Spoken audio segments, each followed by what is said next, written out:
So good evening. It's September 17th, 2025, and I'm here at something called Hagnäs Square in Helsingfors. It's actually a very beautiful square. Um, so I haven't conducted any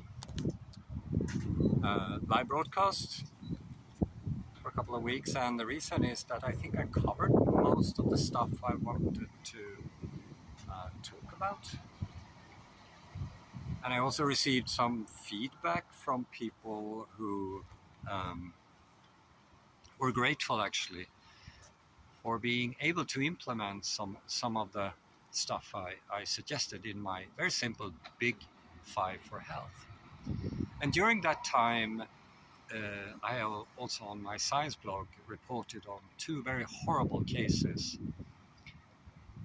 The first one, where I think mental health issues um, is the explanation.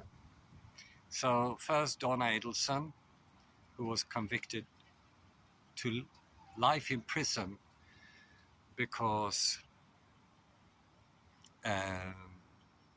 she planned and together with her son, she implicated her son, who hired two hitmen and murdered Donna Adelson's son-in-law, Dan Markell, a father of two young children.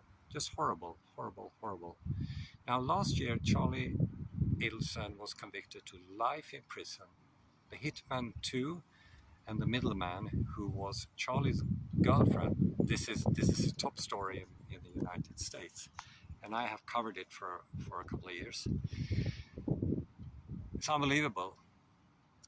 But you thought that took the cake, so to speak. I think that's proper English. I listened to a podcast just the other day, Matthew Cox, and a couple of weeks ago he interviewed,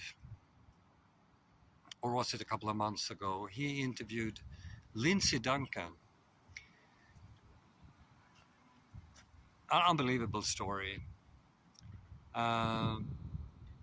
where his ex-wife tried to assassinate him. Unbelievable. Cheryl Sanders, with whom Lindsay Duncan had two children, couldn't take it when he found a new girlfriend. So she convinced her new boyfriend and husband to try to assassinate her former husband. Unbelievable. Both Cheryl Sanders and her new husband died in their shootout. It's a crazy story. And as you all know, and this is two young girls who lost their mother because she obviously had some mental health issues. And then we had the assassination of Charlie Kirk. It's unbelievable. A 22-year-old young man. You're not a man when you're 22 because the brain and the mind matures somewhere between 25 and 30 years of age. But he was radicalized in some way. And as far as we understand, he's not convicted, but he is the main suspect at this moment. That he just couldn't stand it. And if he or whoever did it, we don't know exactly at this moment, decided to take the life of a young father. Now, Charlie Kirk was only 31 years of age. Adding to the tragedy, the social media is filled with haters. I must call them that. Crazy people who celebrate the death of a young father because his viewpoint to promote free speech and debate didn't resonate with their worldview. It's obviously crazy.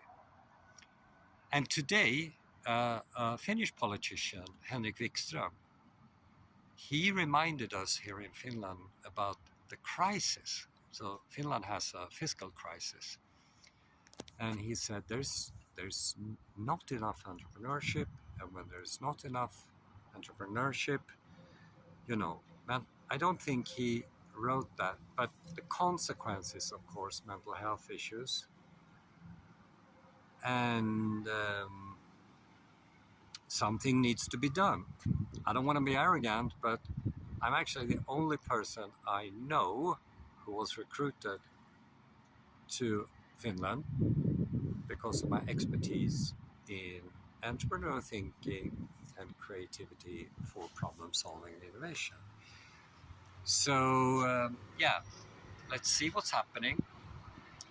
And I think with all the bad stuff that has happened recently, rethink, accept viewpoint diversity. Don't hate people.